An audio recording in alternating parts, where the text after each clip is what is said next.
What up, everybody? My name is Jade Fox. This is the Madeyoulooks channel, and today I'm gonna get into what this video is actually about, which is brands, low-key brands, small businesses, independent brands, and also Black-owned brands. And the brands that I'm gonna show you in this video, they do have a bit of a range. So some are mostly on Instagram, and that is where they get a lot of their traffic. And then some actually have like brick and mortar stores that I will also get into. As y'all know, bitch be shopping. I am bitches. I like my luxury items. I like my high quality items. And I will spend a pretty little penny over something that I think is great, but something that I also think is great quality. But the truth of the matter is, a lot of these luxury brands ain't shit. A lot of these luxury designers ain't shit. They do not care about us. They're fatphobic as fuck. They are transphobic, homophobic, racist as hell. And to be quite frank with you, their clothes aren't made for us. I have always felt kind of anti towards, like, there's this moment, you know, when you start to make a little money and you come across a designer thing and you're like, oh my God, like this was something that I couldn't afford before, but now I can. This is great. You know, let me, you know, splurge a little bit, because to own something that is Louis Vuitton, to own something that is Dolce & Gabbana, to own something that is, you know, like a big brand, a Chanel, it means something. You know, a lot of these are a lot of like people's dream bucket list, you know, wish list items. And so I think the reputation of owning something that is designer or owning something that is luxury has gotten lost in the fact that a lot of these brands are just trash. And I'm gonna leave that to you to do your own research. If there's any brands that you are particular about or that you have your eye on that you're like, ooh, Nazis? Let me see. Cause honestly, they might be. Bitch, they might be. I just wanted to put y'all onto some other brands that you don't have to feel any guilt shopping at, okay? Let's start off with the first one. This first brand is actually the brand that I have the least amount of information on. I tried Googling and trying to find stuff about who is actually behind this brand.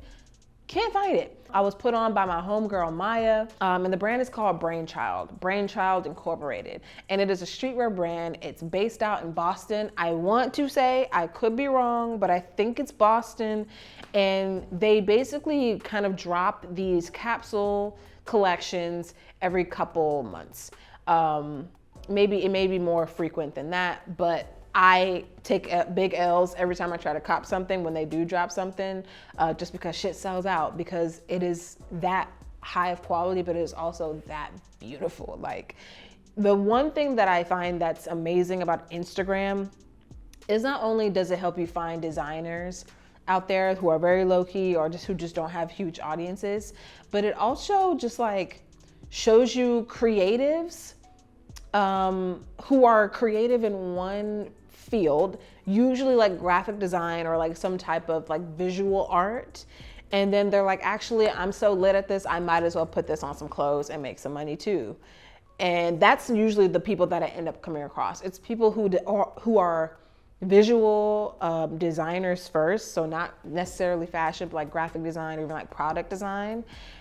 And then they kind of go into their fashion bag. I just ordered a set from them and I think it should be coming in today. So I'll include some B-roll so you can see that. And it's just really rooted in great staple pieces that have a unique flair, which is my whole style. So the next brand is a brand that's newish to me. I've known about this brand for like about a year now. And the designer / the brand is called Rhys. It's got kind of like an outdoorsy kind of vibe to it. If you were a camp counselor and you sniffed leaves as if like the purest cocaine was like lined inside of the crevices of the leaves, like that's tree hugging vibes. Like that's kind of the vibes that it comes with. Very outdoorsy, a lot of like thick hoodies, shoes appropriate for hiking. It's got that REI energy. And a really cool thing about this brand, so I'm reading this from their website. So at Rhys, we aim to inspire young creatives and protect the planet along the way. In partnership with One Tree Planted, every item sold by Rhys on our website, or rather on our web store, and to our retail partners is matched with a donation of planting one tree in the forests of California. And if we all needed to be reminded of the gender reveal that just had to happen, we understand why things like this are important. Also from the website, but it says that Rhys Cooper is a multidisciplined artist and storyteller. He documents his exploration and experiences in his label, from fashion to photography, film to furniture. Each project or collection tells a story, some fact, some fiction, woven together through powerful imagery and messaging, all underpinned by precision detail.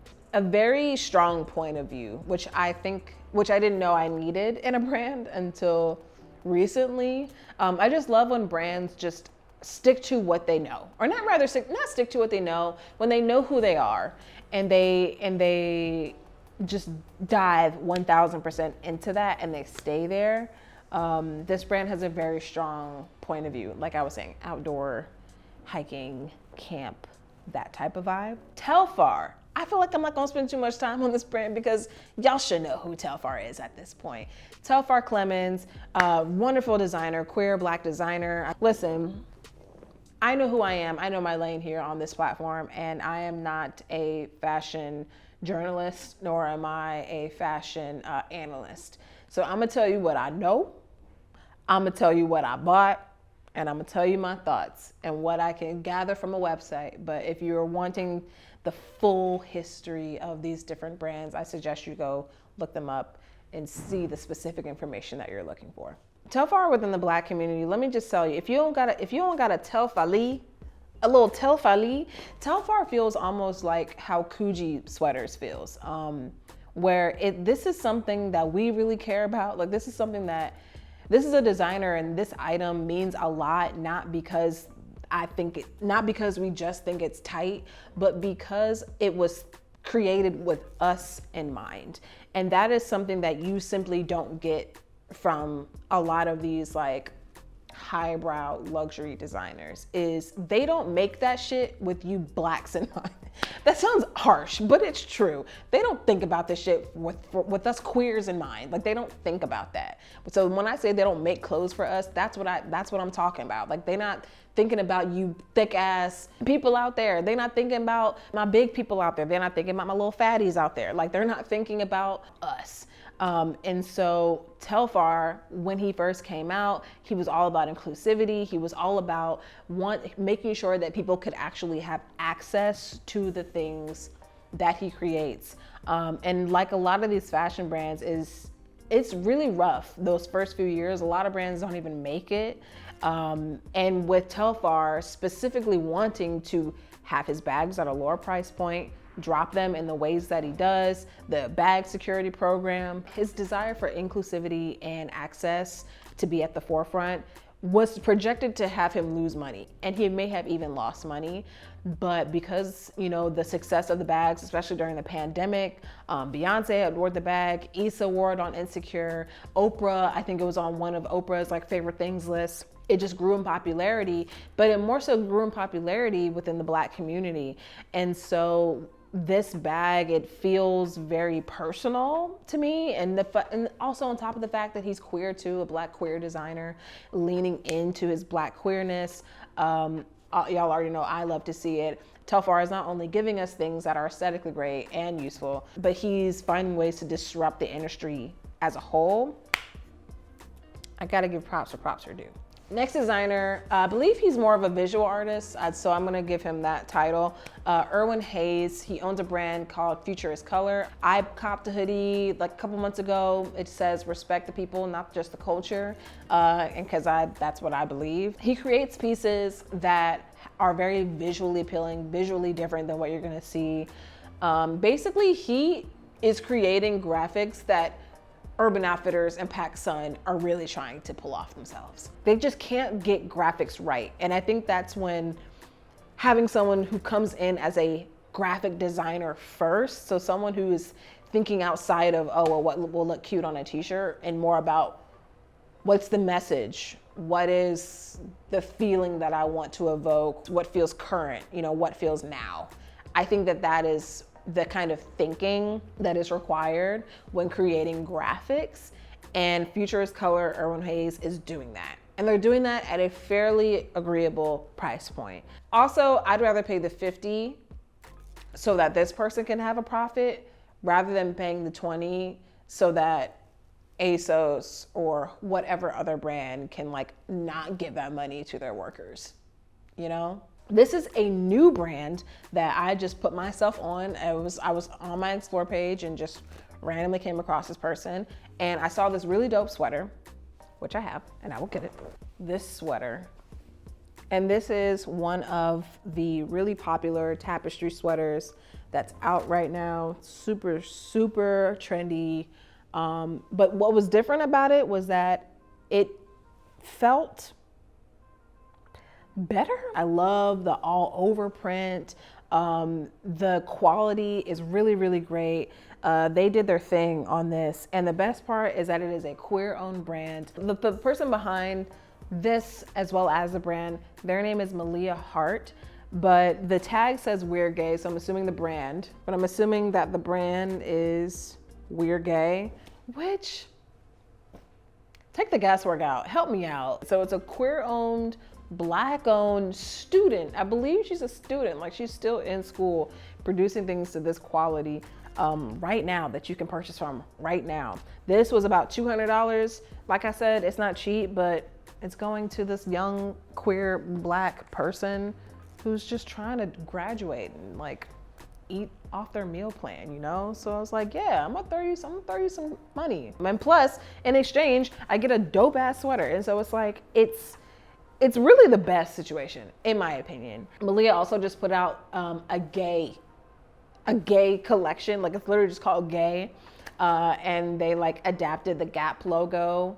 You should see it. I'll put up pictures. It's really dope. So I suggest you guys follow these people, keep tabs on them, because you never know what they're gonna come up with. Okay, and the last brand, which is actually a retailer, it's a retail store called Bodega, is what I'm gonna talk about next. Started by 3 dudes out in Boston. You would think, I thought that Bodega was like mainly just a New York thing, and it has become this store. I've never been to one before. I would love to though, if I ever get the chance to.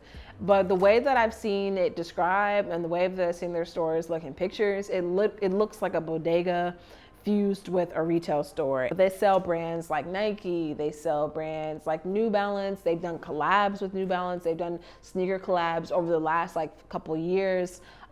Because the brand has just been able to build up so much attention over the last few years and such a fan base as well. It's a streetwear retailer where you can find a lot of really cool stuff from smaller brands to bigger brands like Nike. Of course, similar to Telfar, I want to say they have either Klarna or Afterpay, so you can also break up your payments. There's just something about a streetwear brand that will have that little widget available because it just makes it easier for people to get the things that they want. I hate that such a component of hype culture is just exclusivity. I hate that because 1, I think it's classist as fuck, but 2, why make people feel like they can't have things if you don't have to? If you want like airport clothing, this is the brand for you. Like cute, cozy hoodies, sweatpants, shorts. They have accessories, hats. During the summertime, they always drop something that's like really fun and colorful for the summertime. And then they produce these really like cute little anecdotes on YouTube that like help sell the products. More of like a commercial, but it's more of like a mini lookbook in a way. I like brands that were created with community in mind. If you have not caught on to it already, it just makes for a guilt-free shopping experience. And so that's why all these brands are on this list. Please check out all of these brands.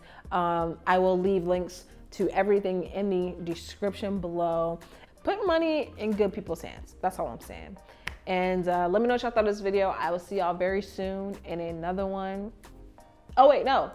Do not forget, wear what you want, wear what you like, wear it out, unless it's racist. Bye.